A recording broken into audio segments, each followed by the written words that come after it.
Everybody's still in bed after staying up all night watching the election, huh? It's uh it's a it's quite a morning. It's kind of surreal. It's you know, in case people are watching this later, it's the day after election day, and it was kind of a surprising night. So yeah, how do I want to start things off? I had clarity about things I wanted to say, and then I turned on the camera, and it's kind of all leaving me. I want to say on the front end, I did not want Kamala Harris to be in charge of the country I was living in. I was very pessimistic about how things would go for the church, for the unborn, um, for any number of reasons. That being said, there is a tendency the human heart has to rejoice in human victory and put our trust in parties and people. And I just think it's very important that the Christian witness be uh, that we're putting our trust in God and our hope in God. And so, even though I think uh, people like J.D. Vance and RFK Jr.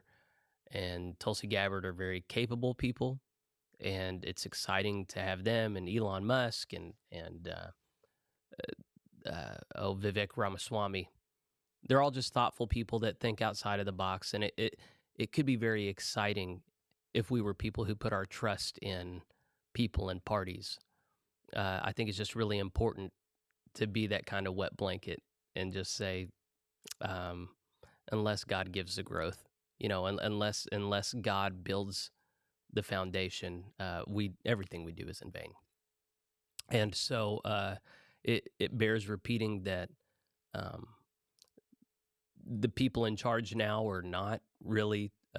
J.D. Vance is a Roman Catholic, but the rest of them are not particularly people of faith or who fear the Lord or walk rightly with Him. My hope right now is that the church steps up to lead now. If we are in a time of freedom, well, I'm going to read a little bit of commentary and remember what I'm trying to do here is not a political commentary thing, but it's religious in nature, and I do not acknowledge a division between politics and religion. I think when Christ is the center of who you are, then that proceeds out in every direction, including the political direction. And so it's important that religious leaders equip people to process political developments in ways that are biblical and lead towards godliness. The thing that's going to happen right now is there are a lot of evangelical Christians who voted for Trump and believe that God is well, and it's important to say God is in control of history and He is sovereign and He works through all world leaders to achieve His ends. But there are a lot of people who've been tempted all the way along to make Donald Trump a religious figure of some sort because God has ordained leadership, and that's not what we find in the Bible. So, best case scenario, Donald Trump learns to fear the Lord and serve Him and exercise His office in a godly way. Worst case scenario, this is something that really mm, seduces the hearts of men towards much more love and affection for our government and our era of history than for the Lord. And so, and it's not to say that those things they're always at odds. You know, there are ways in which people on this side of heaven can work in accord with God, and that's what I want and hope. But that's always going to be explicitly in the name of Jesus, and that's the litmus test here. And so, as we go forward for the next few years, um, I'm wanting to just continually be in prayer that the hearts of people in charge are humbled, and that we don't put our confidence in ourselves, and that we might see a season of refreshing. And so, the last few days I've known that this is the thing that needed to be bathed in prayer, and so I haven't been generating a lot of the content that gets a lot of views and clicks. I've just been trying to prayerfully lead you guys through keeping yourselves holy in the midst of all this. And I hope I've been helpful to you. I appreciate you tuning in. Before we look at some headlines, let's just greet everybody who's with us this morning. We got Jen and John and Tim and Pat, Ben, Evie. Oh, my friend Matt is with us this morning. Good to have you. Brian from Pennsylvania, Jeff, a great day in the USA, Gabe, Nate from Pennsylvania. I'm feeling a little bit better every day, but it's really holding on. So I've been congested. Thank you for asking. Bruce from Pennsylvania, Drina, Jeff Dollar, another Pennsylvanian where even the Amish are voting. Yeah, I saw that. Scott from Eastern Pennsylvania, Tyson from Kansas, Phil Greenwald. He's going to be my person that we're interviewing in 25 minutes. He's the president of Mid-America Christian University. So y'all stay tuned for that because a lot of people are interested in how it is the GMC is going to work with them and other higher education institutions to raise up quality clergy. So I've also been able to schedule a time with Kevin Watson, who's recently published an article on GMC and the academy and training. So it should be a good conversation. It's in a few weeks. Later today, I'm posting a conversation with Joshua Nelson of the Barnabas Conference. We had a great conversation yesterday. Very thoughtful. He has a church planting model that I like. So, yeah, if you're not already subscribed, go ahead and subscribe to PlainSpoken wherever you are. Also, if you want to support my work, PlainSpoken.locals.com is a place to do that. So Phil and I are going to start talking on these platforms. And then for the last few questions and for audience feedback, we're going to go over to Locals. So make sure if you want to have feedback from Phil to go ahead and go on over there and become a supporter if you can. If you're a supporter, you can comment. If you're just a viewer or a fan or whatever, you can watch over there, and that doesn't cost any money, but you can't comment. So, and just as a general reminder, I'm also on Substack, and those are places where you can read what I'm thinking about, and this is where the podcast is. Those are places you can go to support if you want. And then for anyone who has feedback for me on anything that I cover and you don't want to publicly comment, you can write me privately. So let's look just at a couple headlines for today. And I'm going to remove my guest here. Oh, that's not the right screen. That's my notes. You don't want to see my notes. Here we go. So this is the New York Times coverage for today. President Trump again. Donald Trump has completed a stunning political comeback, and the U.S. has entered an uncertain new era. Trump won a clear victory in the presidential election over VP Kamala Harris, likely including in all 7 battleground states. After a defiant campaign filled with grim portrayals of the country's condition, he is on course to become the first Republican to win the national popular vote in 20 years. The New York Times called the race for Trump shortly before 6 a.m. Eastern. The results showed a country that had shifted to the political right, with voters unhappy about President Biden's performance, especially on the economy and immigration. So they're already looking for explanations as to what it could be that is responsible for this. Oh, they're just unhappy about the economy and immigration. And of course, there's ways to justify those things. I found this write-up from the Free Press to be good. I woke up and read this briefly on the way over this morning. The red wave that wasn't in 2022 came crashing down tonight. Republicans have retaken control of the Senate. Control of Congress is still in the balance. Going into tonight, Nate Silver ran 80,000 simulations of what could happen, and a little more than 40,000 of them, Kamala Harris won. Every pollster and pundit said the same. It was going to be a squeaker, too close to call. We wouldn't know for days, maybe even weeks. And that's not how it went down. Not at all. Trump had won Pennsylvania before the night was out, and by 2:30 in the morning, he was on stage surrounded by his family and Dana White, delivering his victory speech in West Palm Beach. Tonight, at our election party, the British historian Simon Sebag Montefiore said he hadn't seen a comeback like this since Charles de Gaulle. But perhaps the only American echo of tonight is Richard Nixon. As commentary editor John Podhoretz wrote on Twitter, quote, "This is the most staggering political comeback in American history, period. Nixon has held the comeback trophy for nearly 60 years, no longer." So here's what's if I'm not a historian at all, but I listen to historians talk. And the thing is, there is precedent for what happened last night in America, although not to this extreme. In the 1960s, the cultural left got a hold of a lot of the gears of power, and things did not go well. Um, I try not to be too much of a pundit, but I genuinely believe that the spirit of leftism, while I'm glad for classical liberalism, the modern day spirit of leftism is bad, not good, and it leads in bad directions. And so, whenever the left gains control, there is something at odds with the human spirit and flourishing that gets rebuked. And that's what happened at the end of the 1960s and the rise of Nixon and conservatism.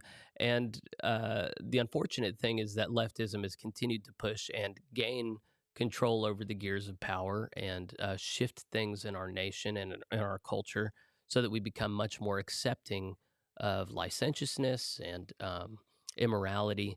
And so there was a genuine question if this is just going to continue on and we're going to continue to see moral degradation. Things have gone very far in this nation towards leftism. And so the first article I had for us to look at today is New York Post article from the other day. New York Times admits woke ideology is losing its grip in the country. This is a short piece. I just thought it was helpful to think through what just happened. This was written, of course, before election night.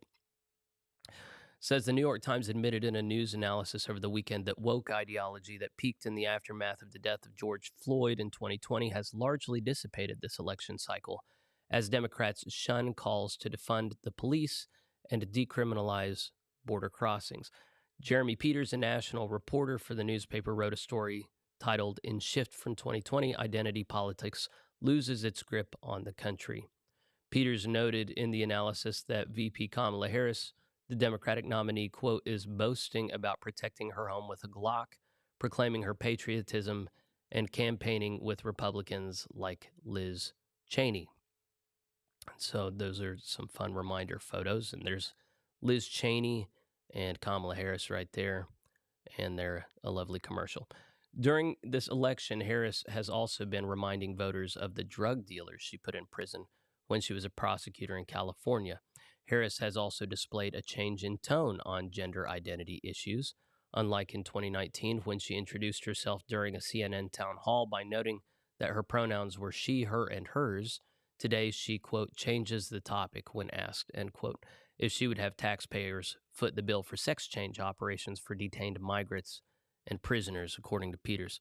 So what this is highlighting is there was a time in 2020, 2021, and in the years ensuing where radical social shift, overt social shift was proclaimed by many leaders in the Democrat Party, including Kamala Harris, where there was rampant gender ideology. You saw this in the United Methodist Church at the last General Conference, where they had to say what their preferred pronouns were anytime they got up to speak. That became normative on the left. Open borders became normative on the left. There were a number of issues where the right was overtly assaulted and there was an overt attempt to move the culture left. And as Election Day came closer, they came to understand a lot of people don't like that. And so they backed off from that in the campaign. The Times reporter noted that large companies were rolling back their diversity, equity, and inclusion policies amidst a harsh backlash online from conservatives. So that's the anti-racist stuff that the Global Methodist Church is going to struggle with.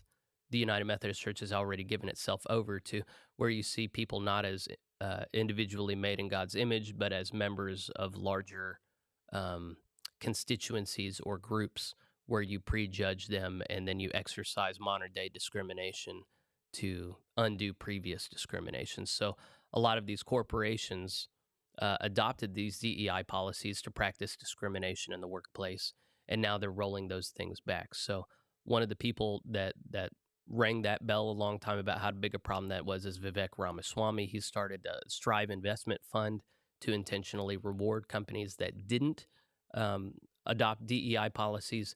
And I happen to be invested in Strive. If you don't know how to put your money there, that's through Robinhood is like the easiest way. The article also recounted how top universities have stopped requiring job applicants to sign diversity statements, personal documents attesting to their commitment to diversity. Even terms like Latinx, I never learned if it's Latinx or Latinx, are no longer required as references to Latinos. Peters cited polling from 2020 and this year, which showed that less than 5% of Latinos had used the gender neutral term. And so this is something that I've taken note of before. I think I've talked about it.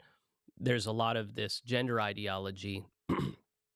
The hope was that the Democrats could capitalize on all the hard work they did with the poor and working class voters decades ago, and that they could convince them that these ideologies are for their own good. These luxury beliefs, as Rob Henderson calls them, are actually for the good of the poor. But it just doesn't fit. And no matter how much propaganda you have, Kamala Harris raised more money than Donald Trump. The whole legacy media apparatus was there for her disposal. She was given coverage on SNL in the last week that was not extended to Trump, which breaks FCC guidelines. All of this stuff still could not, it's putting lipstick on a pig. It's just not appealing to people. And so I remember when Donald Trump was elected the first time, there were editorials going, this is a sign. We need to understand this. And what you had was a very recalcitrant response. We're not going to understand this. They are racist bigots, and they are our enemies. And even as recently as last week, President Biden he said very explicitly that Donald Trump's supporters are trash. And so what should follow, what I'm praying for, is a moment of reckoning where we realize that things have gone pretty far and that you see some humility on the left and some graciousness on the right that can allow for the temperature to get turned down, which allows for legacy media outlets to augment what they do so as to better meet the needs of the nation that they're serving. That would be great. I don't know how optimistic to be about that. I can't help but be very happy at the impact that independent media seems to have had. Donald Trump, of course, did interview long form with, oh my gosh, so many people that are on not on network news. Kamala, of course, was reluctant to do that and didn't do anything resembling that, actually.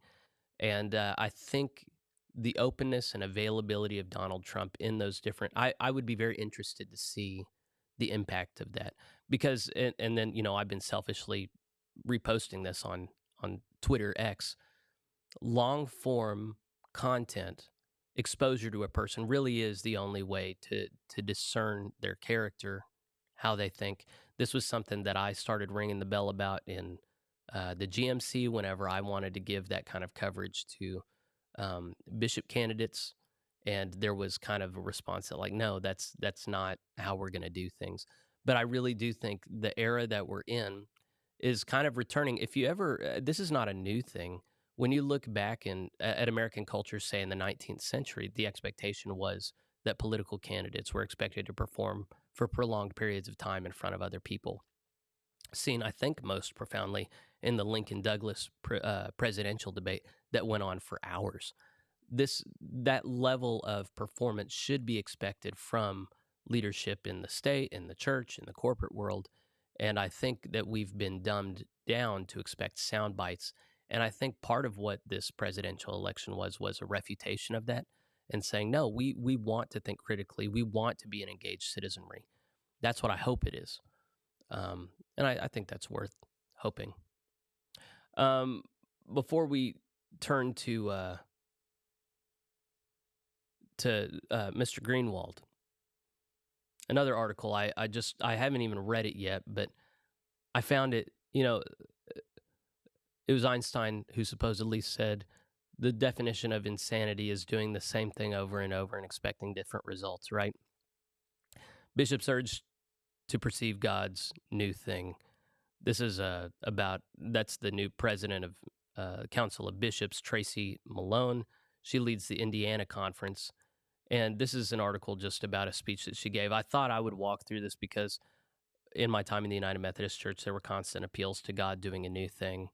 And as I was thinking about the title, the thumbnail that I want to put on this, there's nothing new under the sun, is what it says in Ecclesiastes, which, of course, that was written before Jesus came. And when Christ came, that actually, I think, was a new thing that nobody saw coming. It was foreordained from the beginning of time. But even so, that hadn't happened up until then.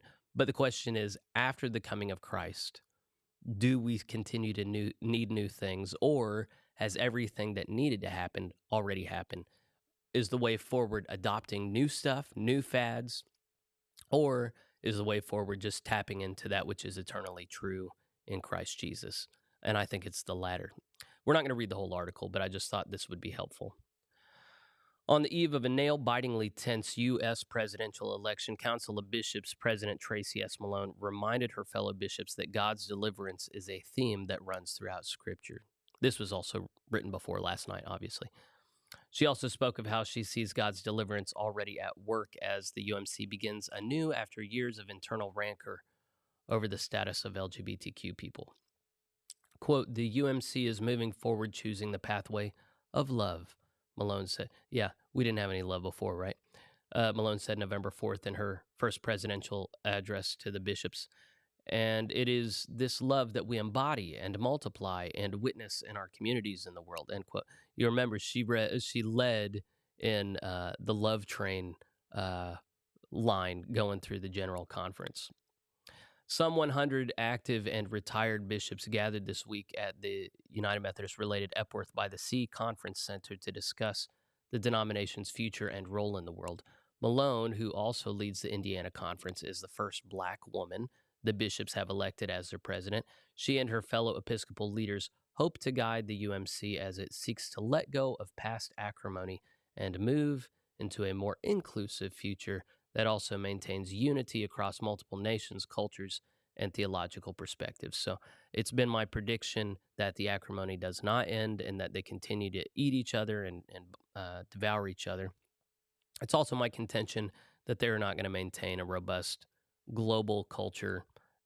If you look at what's happening in Liberia right now, that's a microcosm of what's happening in many places where the official leadership is trying to keep everybody in the fold, but people on the ground don't want anything to do with the UMC. In an address titled "Pressing Forward, All Things New Again," Malone preached on God's promise of deliverance in Isaiah 43. In that familiar passage, God proclaims to the exiled and beleaguered Jewish people, "See, I am doing a new thing. Now it springs up. Do you not perceive it? I am making a way in the wilderness and streams in the wasteland."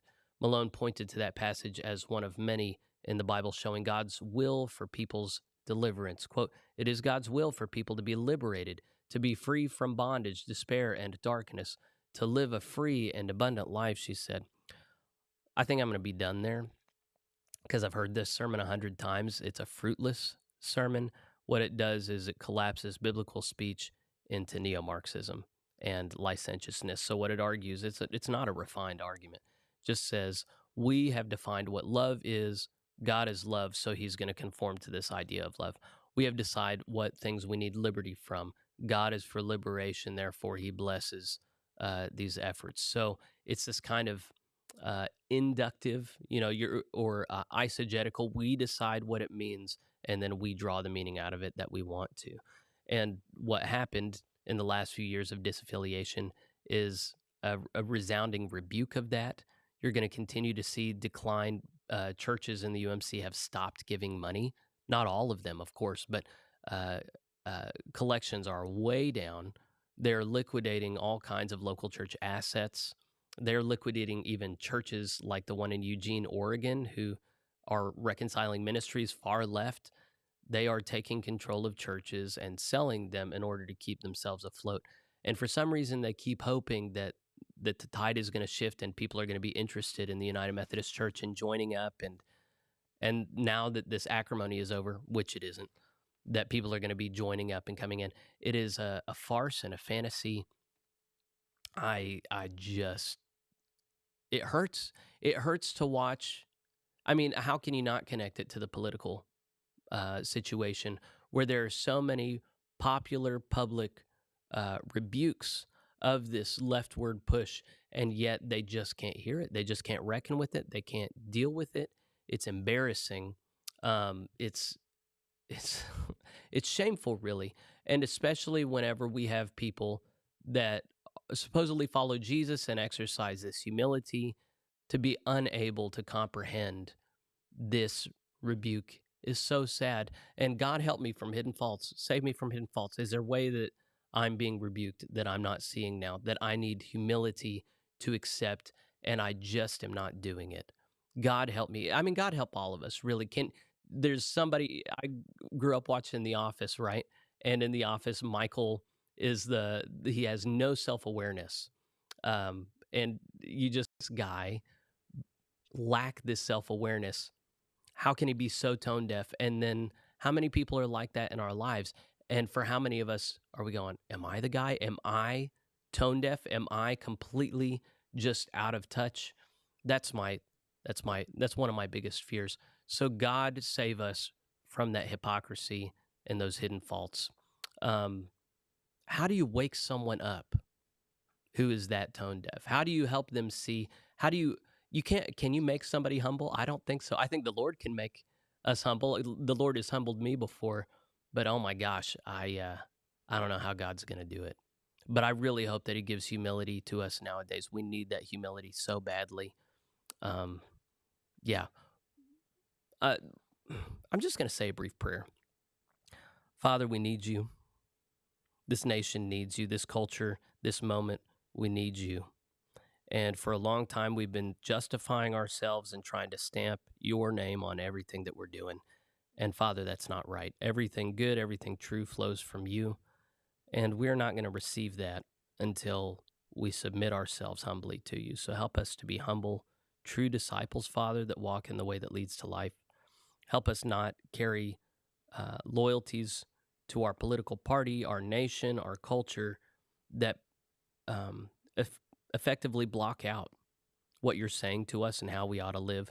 Lord, help us to put you first in all things, such that the world looks at us and thinks that we're silly or stupid. Lord, may we be willing to do that so that we can be truly your children. We ask these things in Jesus' name. Amen. I had one other article I was going to point to, and I don't really want to. Now I might come back around to it tomorrow, but I'm just going to at least point your attention to it. This is the latest Firebrand article on a series on sexual fluidity and the Wesleyan doctrine on entire sanctification. The first two were written by Deborah, who I interviewed. Of course, why would her last name escape me right now? Apparently, I'm tired. I did not stay up all night last night. I just have 5 young children. That's going to be my excuse. But the question before us that I think everybody should read the whole Firebrand series. What do we do with sexual orientation, identity theory, critical gender theory, and people saying that these are inalienable categories akin to race and sex, when it seems to be the case that at least some people who identify as gay don't stay in those boxes. There seems to be, we've been told that you can't pray the gay away, nothing ever changes. But then there seem to be a lot of people that actually do change, and people seem to shift in their behavior and identity around this stuff. So it very thoughtfully is approaching that question.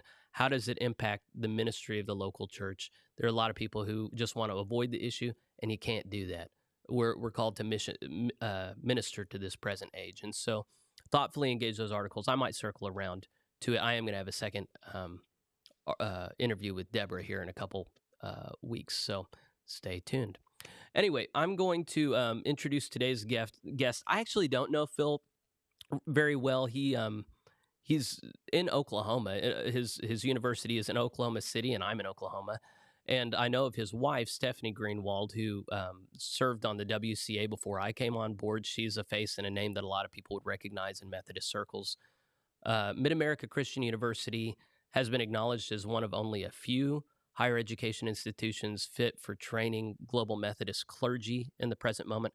I think we started off with 6 of these institutions, and I think a couple have been added. Beeson is one of them since then. But I think the current moment that we're in, we need to kind of understand who's at the helm of these different institutions, what these institutions are about, because where we came from, the United Methodist Church, didn't work out real well with higher education. And there are a lot of people who have kind of an anti intellectual thing going on right now, going, we don't need these, we don't need higher education, we just need the Bible. And is that really the proper response? I'm not sure it is. So I just think we need to thoughtfully engage. What's the current layout? How does the GMC work alongside these? What are these different institutions doing? And of course, we can't do an adequate job at that in 30 minutes, but I thought that this would just be a good primer, learning about Mid-America Christian and Phil Greenwald. And hopefully this leads to many other conversations with many other leaders so that we feel a restored sense of trust with our academic leadership. So I feel like I've talked enough. Y'all, this is Phil Greenwald right here. And Phil, thank you for joining me today. How are you feeling, brother? Fantastic. Good morning, and thanks for the invite. Yeah. Yeah. Well, thanks for saying yes. There are a lot of people that are kind of anxious about getting on in front of a live audience, but as president, golly, you sure probably better be ready. So why don't you tell Every us, day. you heard me kind of recount what I know about you personally. What's important to know about you Sure. personally? Well, you shared my better half, Stephanie. She's doing great. Hmm. Stephanie and I both served in United Methodist churches for many years. And about 3 years ago, we were invited to come to Mid-America Christian University here, South Oklahoma City, just near the airport and the Early Wine Golf Course. Steph's doing great. Our girls are 19 and 18. Mm. One is in college, another is a senior in high school, and they're just doing fantastic. Yeah, I didn't recall if you had, man, that is exactly the stage. I'm very anxious about 12, 13 for my kids, and then I'm very anxious about 18, 19 whenever they actually are no longer under my control. So are you doing okay, It's or a have good you gone a time. lot grayer? Oh, definitely great, but it's a good time in life. They are Yeah, both fantastic, love the Lord, serving the Lord, and excited about their futures. that is great. Well, okay, so Mid America Christian, I'm personally not clear. I've been told that you guys are only positioned to do exchange students remotely or something. This is a long time ago that I learned about it. So Sure. please tell us a little bit about Mid America Christian, what kind of students it is that you can take in, what your degree program, and I'll just ask clarifying questions along the way. Yeah, that sounds great. Let me just start by giving you a little background. Mid-America Christian University was founded in 1953 in Houston, Texas, and it started at the First Church of God there in Houston. The Church of God Anderson is our theological tradition and the movement that we're a part of. And it was started as the South Texas Bible Institute as a desire of the pastor to train leaders for ministry in the church and in the marketplace, specifically within the context of the Church of God. It quickly grew and became the Gulf Coast Bible College and was there in Houston until 1985. When it was landlocked, the Bible College was growing, needed room to expand. And so we moved here to Oklahoma City in 1985. And over the past 40 years have continued to grow as Mid-America Bible College and then Mid-America Christian University. And today we have 2,400 students. About a third of those are fully on campus, about two-thirds primarily online. We have 28 degrees, about 170 different options. Counseling is our largest program. Business is a fast-growing program. Biology, education, but the DNA of the school is deeply rooted in our ministry training programs. And right now we have over 150 students studying both online and on campus in ministry programs. And so it was a few years ago when the GMC was forming that we became the first undergraduate institution to become an educational partner of the GMC. And there's really three reasons for doing that from my perspective. The first is we need a theologically aligned institution at the undergraduate level Mm. for Global Methodist churches to send students. And so we would love to welcome students who are going to study any subject to a Christ-centered biblical worldview where they're going to find theological alignment.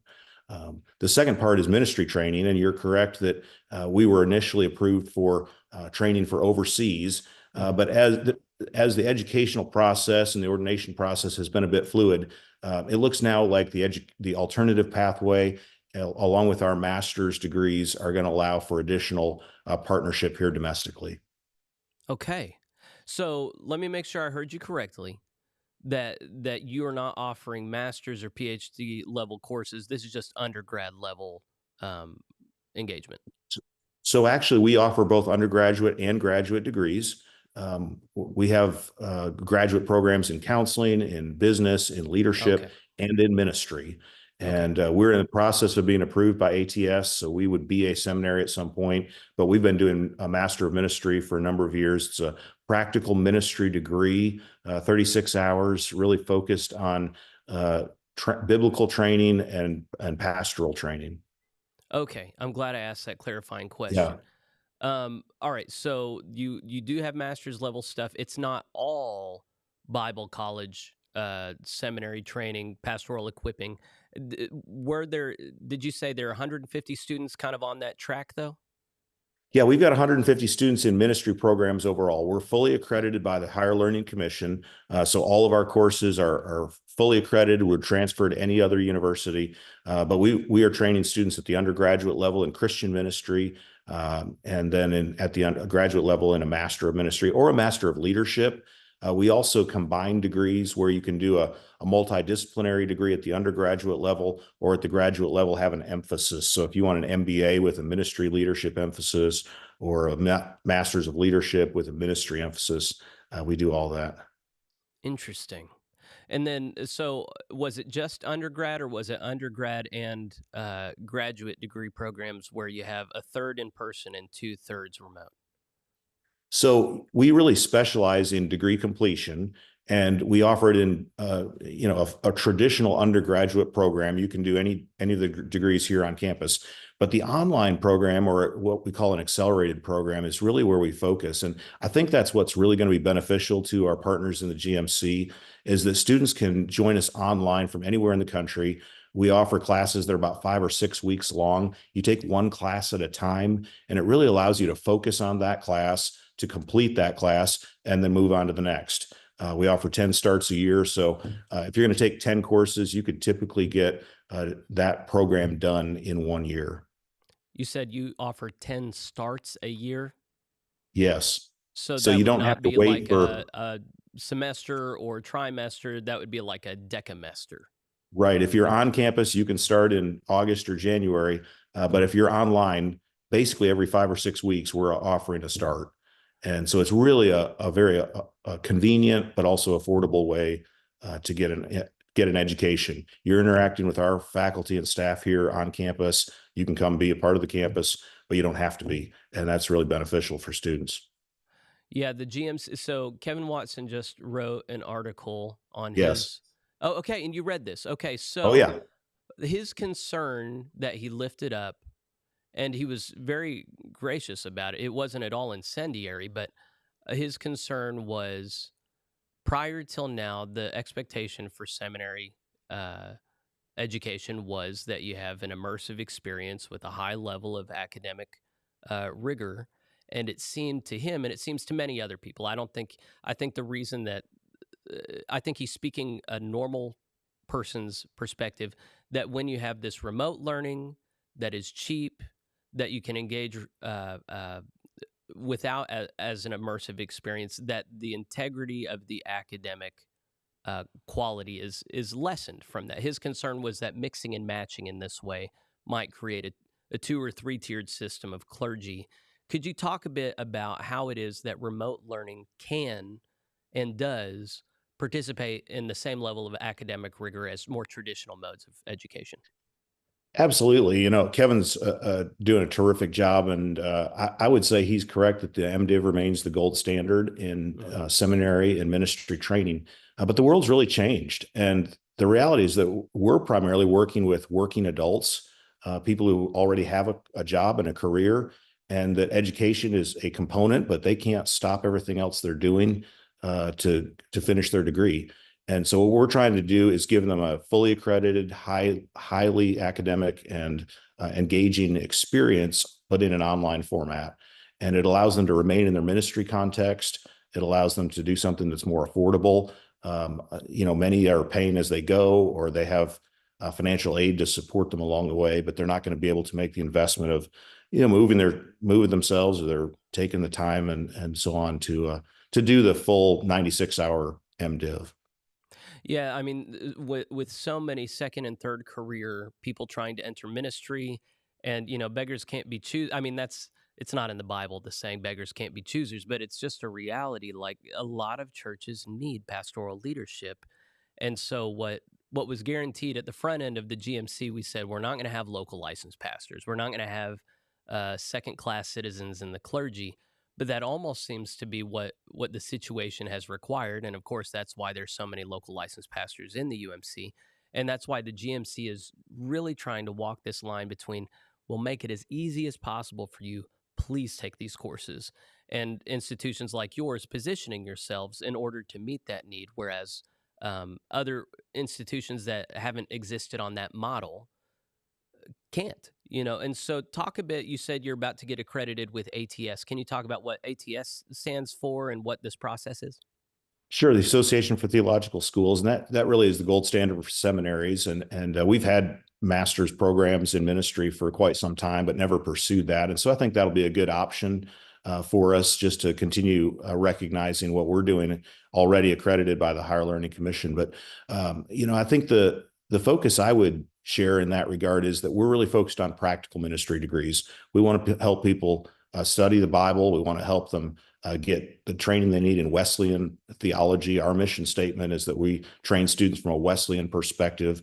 The Church of God, Anderson, and the Global Methodist Church would be deeply aligned theologically. So a good Methodist is going to walk in and feel very comfortable and at home here at MacU, whether they're in person or online.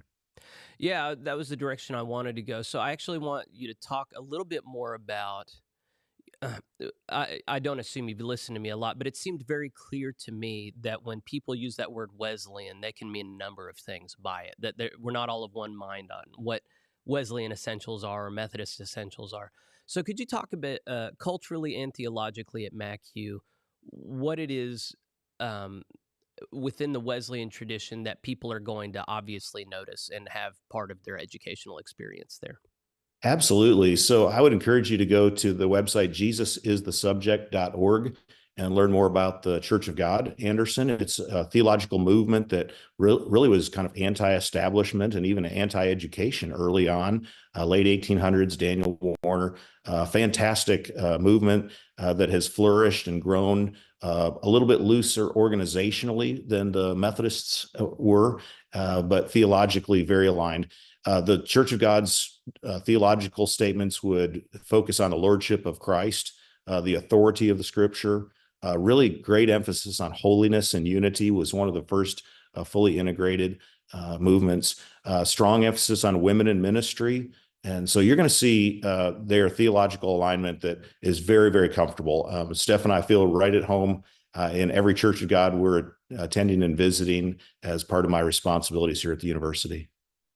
Yeah, I remember looking at, we have a Church of God Anderson in Nowata, and I get along with the pastor just fine. And they actually have, I forget the name of it's not Pope of the Church of God Anderson, but this culture war that we've been in. One of the litmus tests for figuring out, okay, how biblical, how legit is this body, is a statement on human sexuality. Right. And within Church of God Anderson, like every other tribe, there's been a sustained and profound effort at changing the biblical ethics of that body. And they've really tried to maintain that standard of kindness and love while also insisting on biblical standards. So they haven't Sure. wanted to make that the center of what they are and what they do. But Church of God Anderson has held the line on biblical sexual ethics. My only problem with them, they don't believe in church membership. They just believe in, we're all members of Christ's body, the church, and people can hop between churches as much as they want. But that's more of a polity thing, although it is theological. But Yeah, I would say you're correct on the first part that membership is not the primary focus, but church hopping is not the goal. Yeah. They're trying to get people wholly devoted to Jesus and connected to a local church, and I've seen a strong loyalty within the movement to local church engagement. So I think that's a very you're right, it's a polity issue, but I would really focus on the fact that the Church of God Anderson has a very strong scriptural alignment. And here at MacU, when I arrived, we were already in the process of codifying what has been the case for 70 years. And that's our DNA from a social evangelical conservative position. So we have a morals clause that talks about marriage and gender and identity behavior. We have a requirement for employees that they agree to a faith statement and to our morals clause. We're part of the Council for Christian Colleges and Universities, which requires that part of our hiring process. So we're very, very committed to those social positions and recognizing great diversity among our staff and faculty and students, but we're very, very centrally focused on the scripture. That's an excellent segue, because I wanted to ask you about exactly that stuff. The two directions I want to go from here, and then I want to take questions from the Sure. audience, is the kind of faculty you have on board and the kind of Christian leadership, pastoral leadership that you're equipping. So let's just go ahead and use this time as a segue over to Locals. Friends, if you want to join us over at Locals, that's over at, nah, that's not that. PlainSpoken.locals.com. That's where you can go. You can follow the rest of Phil's and my conversation. So I'm just going to have a brief transition. And I'll see you guys over at Locals. Here we go.